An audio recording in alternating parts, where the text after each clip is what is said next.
So the issue for London is how it deals with an ageing infrastructure that's already operating at near capacity. The key challenge is how we fund the upgrade, how we make it affordable for both taxpayers and consumers alike. Part of the solution, though, has got to be how we can change behaviours to control consumption.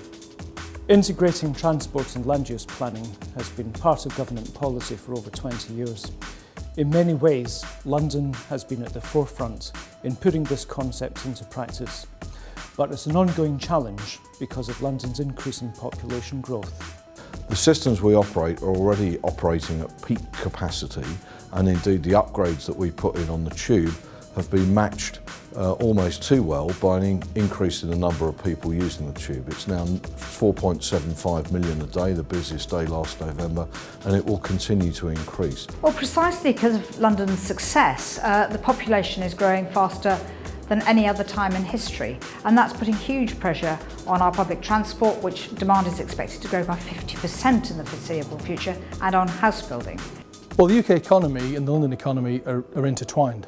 If I take my area of business, Transport for London or Crossrail, fantastic contract, then we see in both cases around 2/3 of all the contracts placed are delivered by companies outside of London. So we can say that when London grows, the UK economy grows. Crossrail, which is a fantastic project, will deliver increased capacity in London's public transport network, which is the equivalent of about 200,000 new households. However, that's the equivalent of only between 4 and 5 years of forecast demand.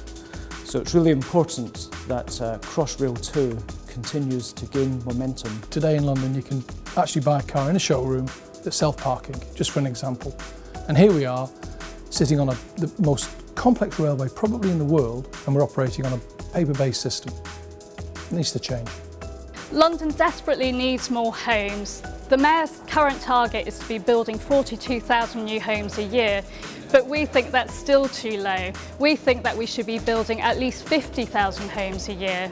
We have endless targets for housing, around 50,000 per year, but we endlessly provide about 20,000 houses per year, so we need targets to be meaningful with a carrot and stick applied to them. There is space to build more homes in London, but we do need to be creative. We might need to look at public land, and we might need to reassign sites, and we might need to intensify what we're building in order to deliver the number of homes we need.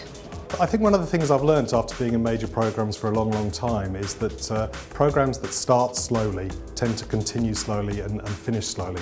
And I think having the clarity of the investment decision process and the decision-making process, so you can really get your energies focused on a project and move that project forward, is very important. So the more stability you have in the infrastructure programme, so you can plan, manage and work effectively and efficiently right through the life cycle, the better outcome you'll get. For me, government needs to modernise our approach to how we value and assess the impact of infrastructure on our urban environment. So, for example, how we factor or look at factors like the people, planet and profit. Long-term decision making will start to become easier as a consequence.